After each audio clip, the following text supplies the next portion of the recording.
Hola, Dios les bendiga grandemente. En esta ocasión les traigo la reseña y review número 5 del canal.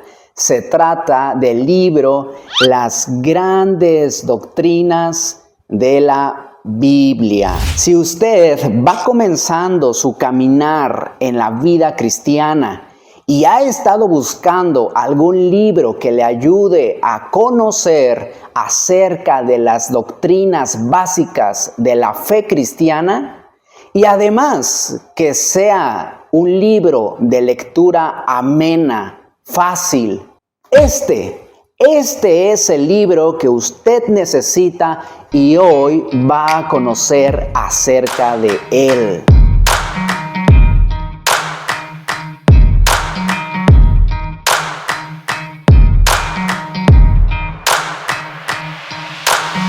Este libro pertenece a una amplia colección de libros producidos por FLET, por sus siglas que significan Facultad Latinoamericana de Estudios Teológicos. Fue escrito por el tan reconocido autor R.C. Sproul. Sproul fue fundador y presidente del ministerio de Ligonier. Además, fue pastor y maestro durante su vida. Él llegó a graduarse de la Westminster College y también del Seminario de Pittsburgh y de la Universidad de Ámsterdam. Aunque R.C. Sproul ya no está con nosotros, a lo largo de su vida llegó a escribir más de 70 libros. Por mostrarles algunos de ellos, por ejemplo, también. Y antes de continuar, quiero pedirle que me apoye dejando su like, compartiendo este video y suscribiéndose al canal. El autor nos cuenta la razón por la que escribió este libro y nos dice que en la década de los años 80 la organización Gallup realizó un trabajo muy completo de investigación acerca de la religión en los Estados Unidos. Más tarde, pasaron toda esta información a la organización Christianity Today y fueron ellos los que se encargaron de reunir a un grupo de teólogos. Y dentro de este grupo estaba el hermano R.C. Sproul. Y fue él que al examinar estos datos se dio cuenta de algo que hoy en día pues no es un secreto. La mayoría de ellos que se proclamaban creyentes eran ignorantes de la palabra de Dios, de la historia de la iglesia y de la teología. Por esa razón es que a lo largo de este libro vamos a encontrar más de 100 doctrinas básicas de la fe cristiana explicadas. El presente libro es traído por la editorial Unilit y el año en el que fue publicado fue en el año de 1996. Por eso es que si usted hoy en día puede todavía conseguir esta serie de FLET, le sugiero que lo haga. Aprovéchelo. Este libro contiene 405 páginas y sus medidas son en lo alto 21 centímetros, en lo ancho 13.8 y en su grosor es de 2.6 centímetros. Y como usted puede ver, se trata de una pasta blanda. Es como si se tratara de una pequeña teología sistemática. Aquí le muestro el temario. Número 1, la revelación. 2, la naturaleza y los atributos de Dios. 3, las obras y los decretos de Dios. 4, Jesucristo. 5, el Espíritu Santo. 6, los seres humanos y la caída. 7, la salvación. 8, la iglesia y los sacramentos. 9, la espiritualidad y la vida contemporánea. Y 10, los tiempos postreros. De manera muy breve, cada una de las doctrinas que se explican abarcan entre 1 a 2 páginas, y en cada una de las doctrinas vamos a encontrar esto: un resumen y también pasajes bíblicos que nos ayudarán a la reflexión. También nos menciona en la página 331 cómo emplear este libro como especie de seminario para una iglesia. Sabemos que hay hermanos que a veces desean capacitarse y sin embargo no pueden asistir de manera presencial a algún seminario o instituto bíblico. Bueno, este libro es una herramienta bastante pedagógica para poder enseñar en las iglesias. También nos da guías de cómo nosotros podemos estudiar los distintos capítulos y las distintas doctrinas. Como podemos ver aquí, en la lección número 1 podemos abarcar de la doctrina 1 hasta la doctrina 24. Y de manera breve aquí nos da una explicación de qué se va a tratar la lección, cómo podemos enseñarla.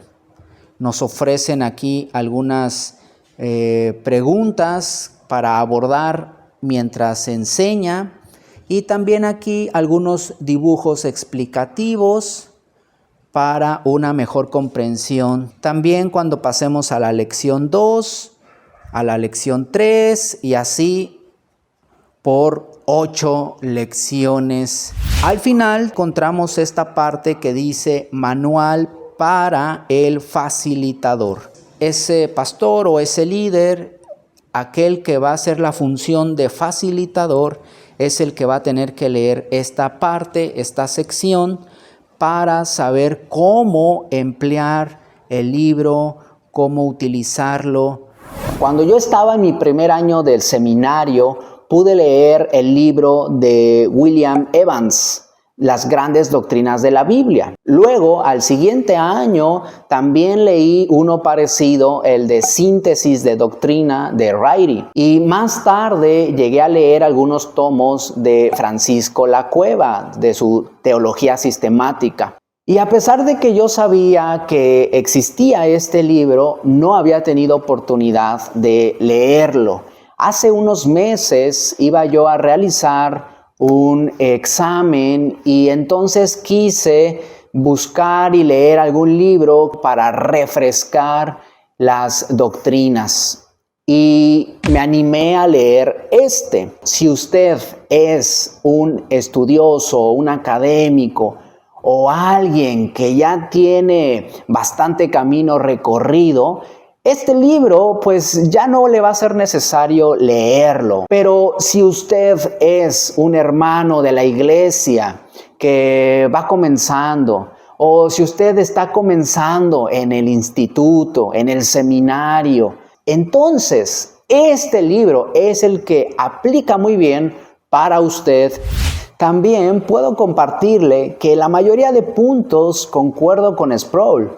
Son muy pocos los puntos donde no concuerdo con él. Por mencionar algunos, bueno, yo no veo la inerrancia de la misma manera que él, tanto aquí en el libro y también, por ejemplo, en la Declaración de Chicago. En la parte soteriológica, Sproul llegó a ser calvinista, reformado de los 5 puntos. En mi caso, no soy de los 5 puntos, sino yo soy más de 4. Pero sí estoy de acuerdo con él, por ejemplo, cuando él igual en el libro menciona en que él no cree en la doble predestinación. y que la doble predestinación la coloca en el neocalvinismo. Me gusta que Sproul en ocasiones echa mano y se apoya de la filosofía para traer respuestas a ciertas interrogantes planteadas en su libro.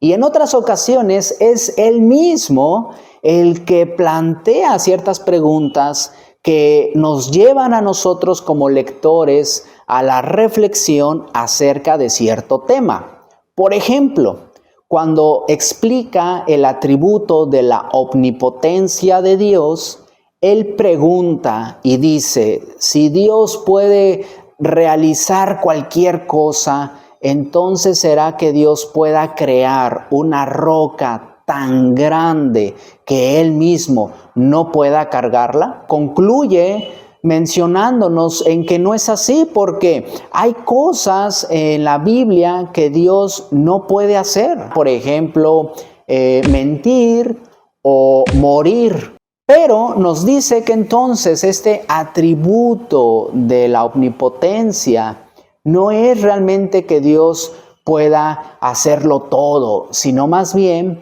en que Dios tiene poder sobre su creación.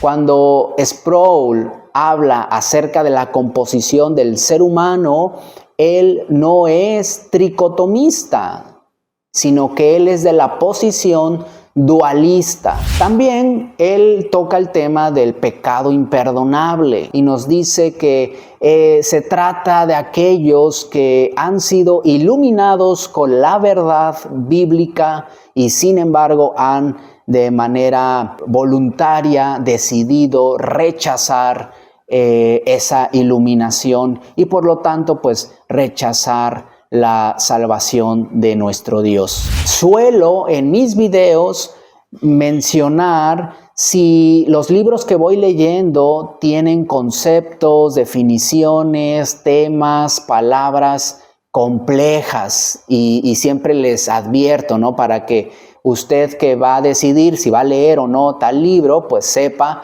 a qué se enfrenta. En este caso, en este libro no hay ese tipo de palabras, así que usted no va a batallar en lo absoluto. Cuando habla acerca de Jesucristo como primogénito, bueno, usa la tan conocida palabra en griego prototokos. O cuando habla acerca de la Santa Cena, va a usar la palabra transustanciación.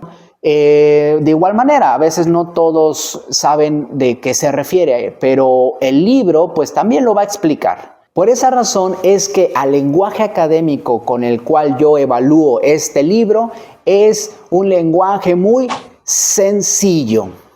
Y para la calificación, en mi opinión, porque usted podrá ponerle la que usted guste, para este libro yo le pongo 4.5 de estrellas. Y como en todos mis videos, he escogido 3 citas que tomé del libro que me hicieron reflexionar y que las compartiré con ustedes.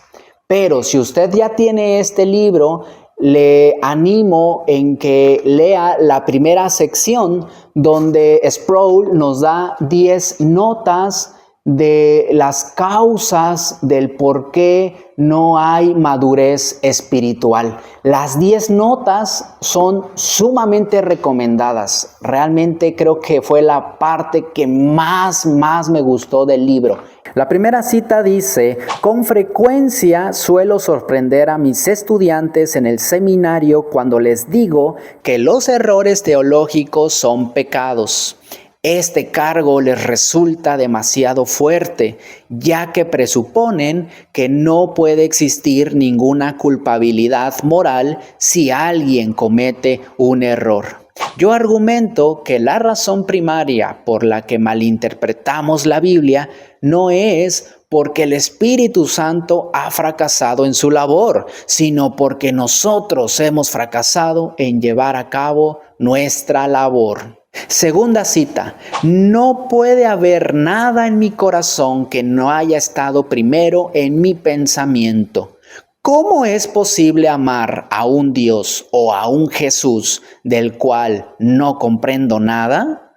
Cuanto más llegue a comprender el carácter de Dios, más será mi capacidad para amarlo. Tercer cita. Todos sabemos que hay personas que pueden recitar los credos sin cometer ninguna equivocación y pasar los cursos de teología con las más altas calificaciones mientras viven vidas sin Dios. Una teología sólida y cierta no es condición suficiente para vivir una vida piadosa. No olvide apoyarme suscribiéndose al canal, compartiendo este video y dejando su like. Sin más que añadir, que Dios les bendiga grandemente.